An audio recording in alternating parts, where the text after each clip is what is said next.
이번에는 정렬 알고리즘을 살펴보겠습니다. 여기서 정렬 알고리즘을 살펴보는 이유는 합병 정렬에 대한 소개와 분석이 필요하기 때문입니다. 합병 정렬은 분할 정복 기법을 소개할 때 매우 중요한 알고리즘이 되겠습니다. 분할 정복의 표준적인 알고리즘이 되기 때문에 잘 알아두셔야 합니다.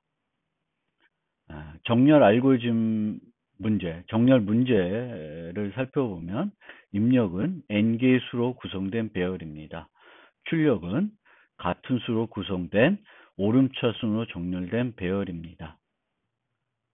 정렬 알고리즘은 이미 여러분들이 1, 2학년 때 또는 다른 경로로 많이 알고 계실 것 같습니다. 일반적인 정렬 알고리즘은 2차 시간, n제곱 비용이 필요합니다. 삽입 정렬, 선택 정렬, 버블 정렬 이런 것들은 최악의 경우 n제곱 비용이 필요하게 되겠습니다. 그런데 빠른 정렬 알고리즘, 합병 정렬, 퀵 정렬, 힙 정렬 이런 것들은 의사선형 시간, 즉 n 로그 n 비용이 필요합니다. 그 중에 이제 이번 시간에는 삽입, 선택,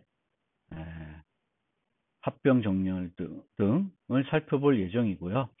나중에 빠른 정렬 알고리즘도 확률적 알고리즘이라는 측면에서 살펴볼 예정입니다. 먼저 선택 정렬 알고리즘입니다. 선택 정렬 알고리즘은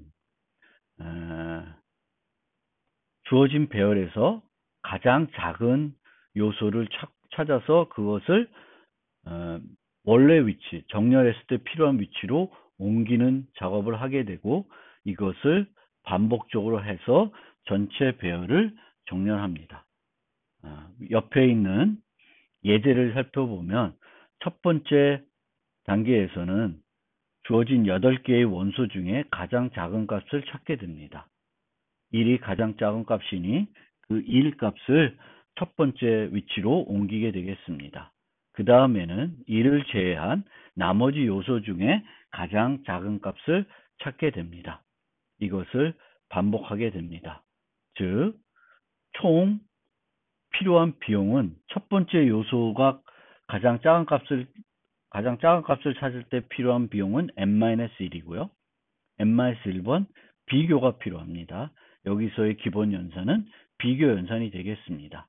물론 비교한 후에 수업 연산도 필요한데 이 부분은 비용 계산할 때 생략하고 비교 위주로 몇 번의 비교를 하는지를 핵심 연산으로 사용을 해서 비교를 해 보겠습니다. 그래서 처음에 가장 작은 원소를 찾을 때 소요되는 비용은 n-1이고 그 다음은 그 원소를 제외하고 비교를 하기 때문에 n-1 이것이 계속 반복이 됩니다.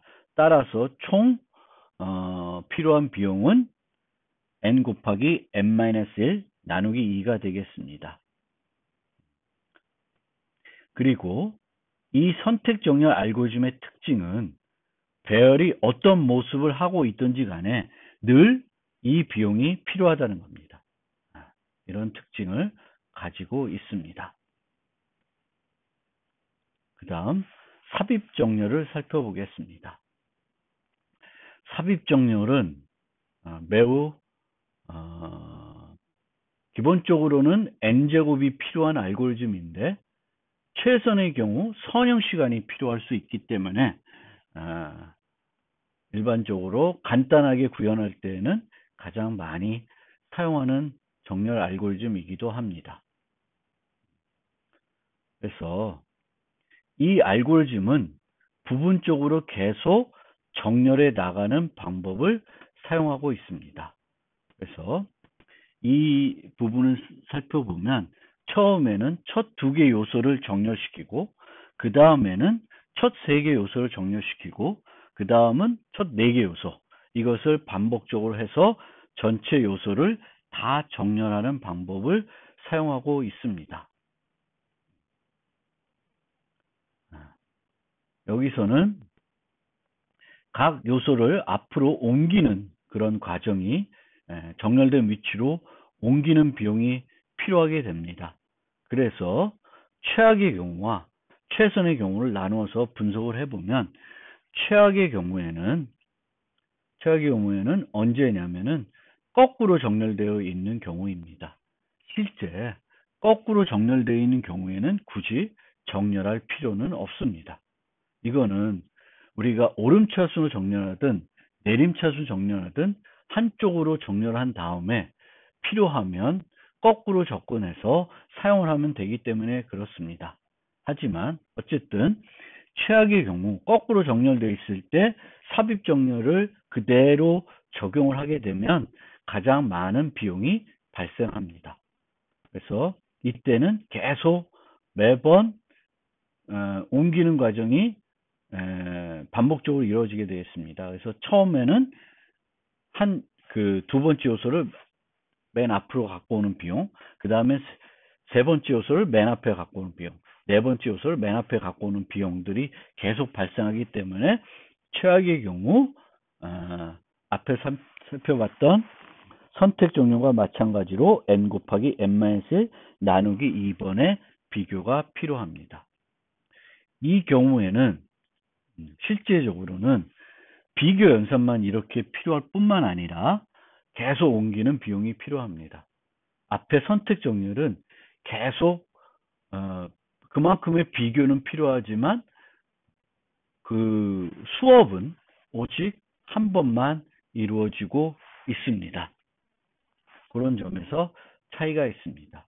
하지만 삽입 정렬은 최선의 경우에는 n-1번 비교를 통해서 끝나게 됩니다. 비교를 했는데 바꿀 필요가 없으니까 그 다음 걸 넘어가고 또 그 다음 걸 비교했을 때는 또 바꿀 필요가 없기 때문에 그대로 유지가 됩니다. 즉 계속 첫 번째 비교를 통해서 중간에 있는 그 중첩되어 있는 반복문이 종료되기 때문에 최선의 경우 n-1번의 비교를 통해서 비교가 완료가 되겠습니다. 그래서 삽입 정렬은 이런 특징을 갖고 있습니다. 그 다음에 버블 정렬을 살펴보면 버블 정렬은 선택 정렬과 조금 유사한 측면이 있습니다. 그래서 그 선택 정렬은 그 앞에부터 2개, 3개씩 정렬해 나가는 것이고요. 버블 정렬은 전체를 빠르게 정렬하고자 부분적으로 계속 정렬해 나가는 형태가 되겠습니다. 그래서 맨 뒤에 있는 요소부터 앞에 있는 요소와 비교를 해서 정렬된 위치로 최대한 보내려고 노력을 하는 방법이 되겠습니다. 그래서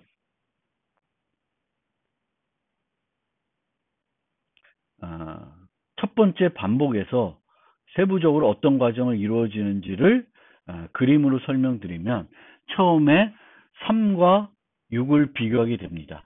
뒤에서부터 비교가 이루어집니다. 그럼 정렬이 되어 있지 않으니까 두 개를 비교했을 때 바꾸게 됩니다. 그 다음에 이 3과 2를 비교하게 됩니다. 3과 2는 비교되기 때문에 그대로 유지가 됩니다. 그 다음에는 2와 7을 비교하게 됩니다. 2와 7을 비교하니까 2는 7보다 앞에 있어야 되니까 바꾸게 됩니다. 그 다음에 2와 8을 비교하게 되겠고 그 다음에 2와 1을 비교하게 됩니다. 2와 2를 비교하면은 1이 빠르기 때문에 바꾸지 않게 되겠고 1과 4를 비교하게 됩니다. 그럼 1과 4가 바뀌게 되겠고 1과 5를 비교하게 됩니다. 그러면 1이 맨 앞에 오게 됩니다. 따라서 한번 버블 정렬 과정이 이루어지게 되면은 첫 번째 요소는 정렬된 값을 가지게 됩니다. 하지만 이 과정에서 다른 요소들도 빠르게 앞으로, 즉 빠르게 자기 위치로 오게 되는 특징을 갖고 있습니다. 그래서 이것을 반복적으로 이루어지게 됩니다. 따라서 이런 과정을 이루어지게 되는데 이 버블 정렬도 최악의 경우와 최선의 경우 필요한 비용이 삽입 정렬과 같습니다. 최악의 경우에는 거꾸로 정렬되어 있는 경우에는 계속 비교가 이루어지기 때문에 총 똑같이 n-1번, 그 다음에 n-2번, n-3번의 비교가 계속적으로 이루어지게 됩니다. 그래서 총 n 곱하기 n-1 나누기 2번의 비교가 필요하게 되겠고요. 버블 정렬의 경우도 최선의 경우에는 이미 정렬되어 있는 경우에는 한 번의 비교를 통해서 끝나게 됩니다. 이 최선의 경우에는 이렇게 끝나는 이유는 위에 그 알고리즘에 보면은 그 플래그이라는 걸 사용하고 있기 때문에 그렇습니다.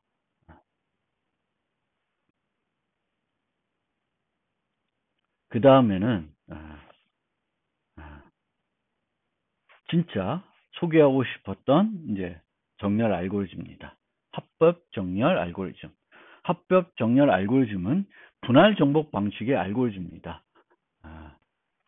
분할 정복 알고리즘은 카라슈바 알고리즘을 설명드릴 때도 말씀드린 바와 같이 전체 큰 문제를 작은 문제로 쪼개가지고 작은 문제를 해결해가지고 큰 문제를 해결하는 방법입니다. 이때 작은 문제는 큰 문제의 또 다른 형태의 작은 문제가 되겠죠. 그러니까 큰 문제는 정렬 문제인데 그걸 쪼갰을 때 작은 문제는 정렬 문제가 아니다. 다른 형태의 문제가 된다. 그러면 그거는 분할 정복 방식은 아닙니다. 그래서 분할 정복 방식은 큰 문제를 똑같은 종류의 작은 문제로 쪼개서 이제 구현하게 되겠고요. 앞서 말씀드린 것처럼 분할 정복 방식은 그걸 구현할 때 재기 알고리즘으로 구현하게 됩니다. 그래서 이 합격 정렬 알고리즘을 재기 알고리즘 소개를 하면은 첫 번째 단계는 전체 배열을 반으로 쪼개가지고 그 반을 정렬합니다. 그 다음에 그 반을 정렬된 반을 결합을 해가지고 최종 값을 그 정렬된 배열을 얻어내는 방법이 되겠습니다. 그런데 이때 그 반을 쪼갠 그 반쪽 왼쪽 절반을 정렬하는 것과 오른쪽 절반을 정렬하는 것은 다시 이 재기 알고리즘을 이용해서 재기를 통해서 반복적으로 쪼개 나가면서 정렬하는 방법을 사용하는 형태가 되겠습니다.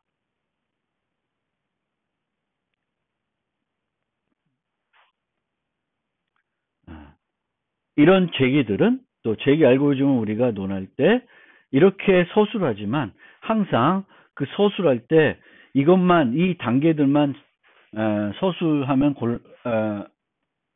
서술에서는 부족하고 어떤 서술이 꼭 포함되어야 되냐면은 기저사례에 대한 서술이 필요합니다. 기저사례라는 것은 재기적으로 쪼개 나가면서 어떤 순간에는 이제 재기를 멈추냐, 그리고 그 재기를 멈췄을 때는 어떻게 하냐, 이제 그거에 대한 알고리즘 서술이 반드시 필요합니다. 그러면 이렇게 재기 알고리즘으로 합병 정리 이루어지는데 이것의 시간 복잡도는 어떻게 분석할 수 있냐? 재기 알고리즘의 시간 복잡도 분석은 간단하지 않습니다. 하지만 나중에 도사 정리라고 하는 이름이 좀 특이한데요. 마스터 시어리움이라고 합니다. 그거를 우리말로 누군가 번역을 했을 때 이제 도사 정리라고 했는데 그 도사 정리를 배우면 재기 알고리즘들을 모든 재기 알고리즘 아니지만 특정한 형태의 재기 알고리즘들은 매우 간단하게 분석을 할 수 있습니다. 보통 그런데 이 재기 알고리즘 분석할 때 기본적으로는 뭘 분석을 해야 되냐면은 재기 호출이 얼마나 많이 이루어지냐를 분석을 해야 됩니다. 이 경우에는 반씩 쪼개지죠. 반씩 쪼개지니까 얼마만큼 쪼개져야 기저사례에 도달하냐. 로그 n이 되겠죠. 로그 n번 쪼개지면은 기저사례에 도달하게 됩니다. 크기가 1인 배열에 두게 됩니다. 8, 4, 2, 1 이렇게 되겠고요. 그 다음에 우리가 또 분석해야 되는 것은 이렇게 쪼개졌을 때, 쪼개지고 나서 갔을 때 비재기적인 과정. 여기서는 이제 비재기적인 과정에서는 어떤 일이 이루어지냐면 합병하는 과정이 이루어집니다. 그럼 이 합병하는 과정에서는 얼마만큼 비용이 소요되냐? 그것이 이제 전체 재기 알고리즘을 분석할 때 중요한 요소로 작용이 됩니다. 끝으로 강조드리지만 이 합병 정렬은 분할 정보 알고리즘을 대표하는 표준적인 알고리즘이 되게 합병 정렬에 대해서 분석을 해보겠습니다.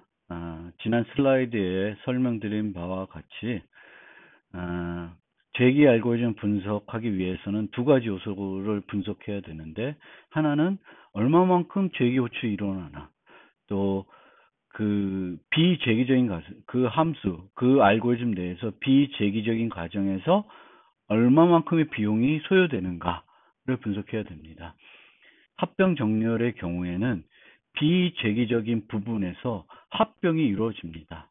합병 알고리즘은 여기에 제시되어 있는데 그림으로 간단히 애니메이션 설명드리면은 두 개의 나눠진 정렬된 두 개의 배열이 똑같은 크기의 배열이 있을 때 이 배열을 차례대로 비교해서 그 작은 값을 새 배열로 옮깁니다. 즉 우리는 합병 정렬에서는 합병할 때 새로운 크기의 공간이 필요합니다. 그래서 여기서 1과 2를 비교해서 1이 작으니까 2를 새로운 공간으로 옮기고 왼쪽 배열의 포인터를 옮깁니다. 그 다음에 4와 2를 비교해서 2가 작으니까 2를 옮기고요. 옮겨진 그 배열의 세기를 뒤로 옮깁니다. 이 과정이 계속 반복이 되겠습니다.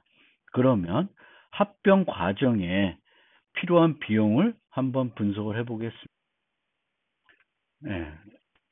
그 포문 내부에 있는 필요한 연산들을 한번 생각해 봅시다. 그래서 이 포문 내에 지금 첫 번째 if문에서 A와 A 배열에 있는 요소와 B 배열에 있는 요소를 비교하고 있습니다. 그래서 비교가 한번 필요하고요. 그 비교에 따라서 이쪽 또는 이쪽이 실행되는데 이 안에서는 A 배열에 있는 요소 또는 B 배열에 있는 요소를 C 배열로 옮기는 그 비용이 필요하고요. 이 둘 중에 하나가 실행이 되면 L 값, L 세기는 증가시키든가 R 값을 증가시키게 됩니다. 그래서 증가 비용이 하나 소요되고요. 요 L과 R만 증가시켜야 되는 것이 아니라 K도 증가시켜야 됩니다. 그래서 총 포문 내에서 4개의 기본 연산이 소요되고 있습니다. 앞서 그 카라시바 알고리즘을 분석할 때도 설명드렸듯이 실제 곱셈과 덧셈 연산의 비용은 같지 않습니다. 그럼에도 불구하고 합쳐가지고 연산의 수를 세웠었고요. 여기서도 그렇게 하고 있습니다. 물론 그 전에 살펴드렸던 정렬 알고리즘 분석에서는 비교 연산만 위주로 분석을 했었습니다. 그런데 여기서는 이제 비교 연산뿐만 아니라 모든 연산을 합쳐서 분석하고 있고요. 한 가지 어떤 경우에는 이게 4가 아니라 5다. 왜?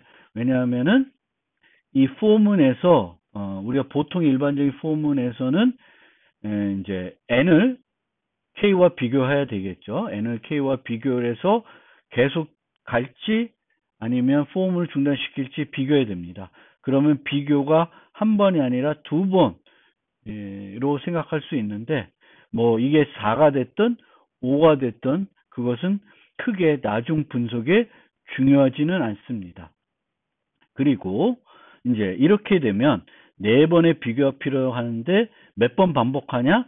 n번 반복을 하게 됩니다. 최악의 경우. 그래서 4n의 비용이 필요하게 되겠고요.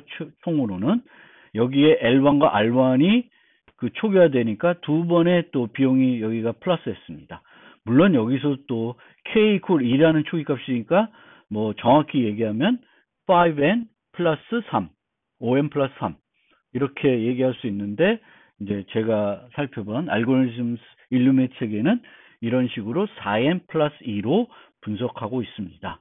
그리고 이 4n 플러스 2를 넉넉 잡아서 6n으로 분석하고 있습니다. 6n.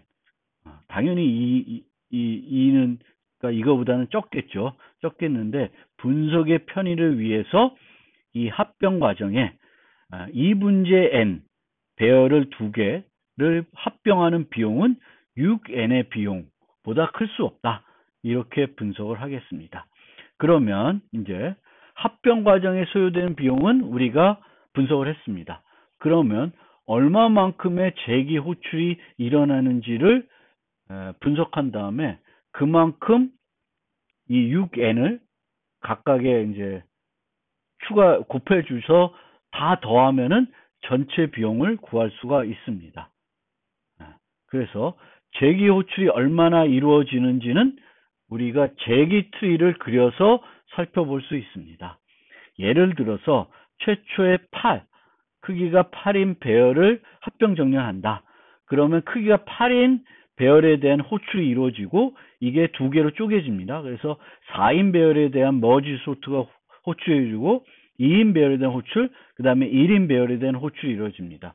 물론 이전에 우리가 중단을 시켜서 합병 정렬이 아닌 일반 형태로 정렬할 수 있는데 이건 끝까지 간다고 생각했을 때 이런 재기 트리를 재기 호출 트리, 리커션 트리를 그릴 수가 있습니다. 총 요 동그라미 노드만큼의 재기 호출이 이루어진다고 지금 생각하시면 됩니다.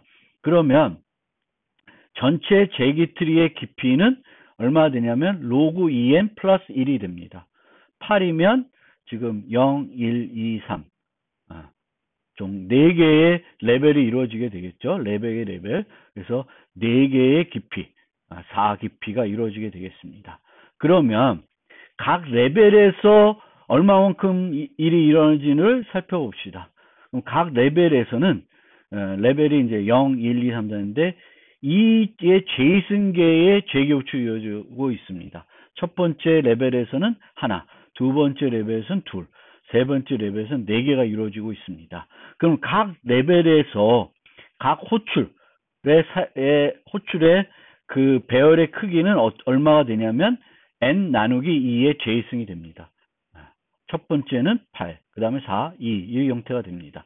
그래서 레벨 J에서 총 연산의 수는 이만큼 호출이 이루어지는데 각 호출마다 사용된 배열 크기가 이거이고요. 이 크기에 대해서 우리가 앞에 분석한 것처럼 6n의 비용이 듭니다. 6n의 비용. 그럼 전체적으로는 요만큼의 비용이 들게 되겠고 그 결과 보시면은 각 레벨에 필요한 연산수는 6n이 됩니다. 즉, 각 레벨에 소요되는 비용은 똑같다는 거죠.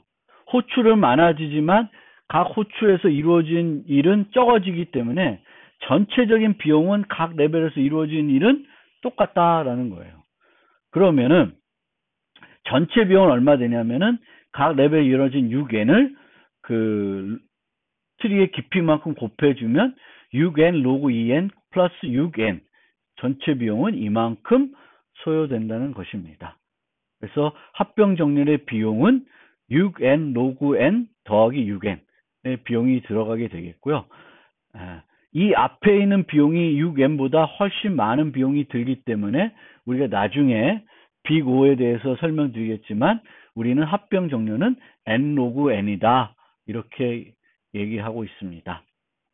그러면 이제 빅 O를 살펴볼 차례인데 빅 O를 살펴보기 전에 정렬 문제를 살펴봤기 때문에 정렬 문제는 대표적인 컴퓨터 공학에서 살펴보는 문제입니다. 그리고 정렬과 더불어 또 많이 살펴보는 문제가 검색 문제입니다. 검색 문제. 그래서 검색 문제는 n개의 수로 구성된 배열과 거기서 찾고자 하는 수 V가 주어집니다. 그래서 출력은 V가 배열에 있으면 그 위치, 없으면 마이너스 1. 물론 이 검색 알고리즘도 출력이 위치가 아니라 true 또는 false가 될 수도 있습니다. 근데 이 문제에서는 출력이 원하는 출력이 그 V가 있는 위치, 없으면 마이너스 1이 되겠습니다.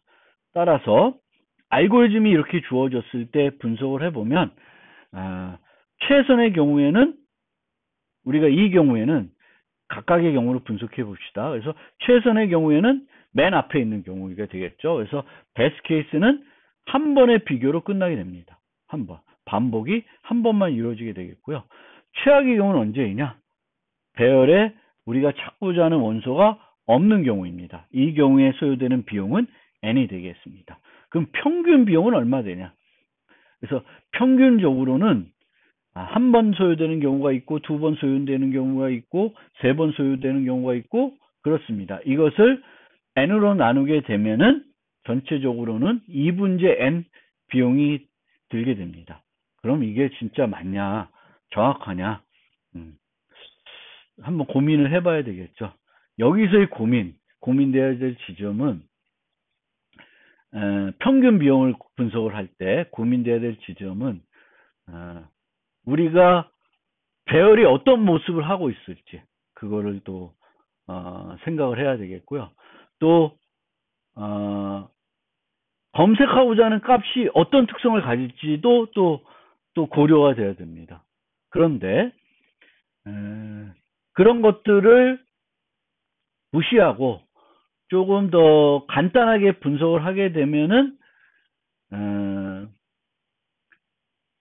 첫 번째로 중단될 확률, 두 번째에서 중단될 확률, 세 번째 비교해서 중단될 확률이 모두 같다라고 하면은 이렇게 분석을 해도 틀리지 않게 됩니다. 그래서 이렇게 분석을 하면, 즉 우리가 검색을 했을 때 검색이 중단될 어떤 위치에서 중단되냐, 각 위치에서 중단될 확률이 같다라고 하면은 이런 비용 이렇게 분석해도 똑같아지고요. 그래서 우리가 이런 경우에는 이제 평균 비용이 2분의 n이다. 한 중간 반개만 분석해 보면 있을지 없을지 알 수 있다라는 게 됩니다. 그래서 지금 이 간단한 문제에 대해서도 살펴봤지만 평균의 경우를 분석하는 것은 그리 간단하지 않습니다. 그런데 우리는 그러면 어떻게 하냐? 최선의 경우는 의미가 없죠. 최선의 경우를 이용해 가지고 어떤 비교를 한다. 두 개의 알고리즘 비교한다. 별로 의미가 없습니다. 그래서 최선의 경우는 논외로 합시다. 그러면 우리가 이제 비교 분석할 때 사용할 것은 최악의 경우 아니면 평균의 경우입니다. 그런데 아까도 얘기했지만 평균의 경우는 너무 분석하기가 어려워요. 그래서 우리가 선호하는 것이 최악의 경우입니다. 그러면 왜 최악의 경우를 사용하면 괜찮은지 좀 대략적으로 설명을 드리면은, 첫 번째, 평균의 분석은 분석하기가 어렵습니다. 귀찮은 거죠. 그리고 또 하나는 많은 경우에 평균 비용과 최악의 비용이 큰 차이가 없는 경우가 많습니다. 그리고 사용하는 입장에서, 고객 입장에 살펴봤을 때 99번은 빠른데 한 번은 느리다. 그러면 반응이 어떻게 되냐? 그 한 번 느린 데 있습니다. 한 번 느린 거에 대해서 되게 반응이 커지는 거죠. 그래서 우리가 평균적으로 보다는 최악의 경우의 비용을 줄이는 것이 고객 만족도를 높이는데 더 효과적입니다. 그래서 우리는 주로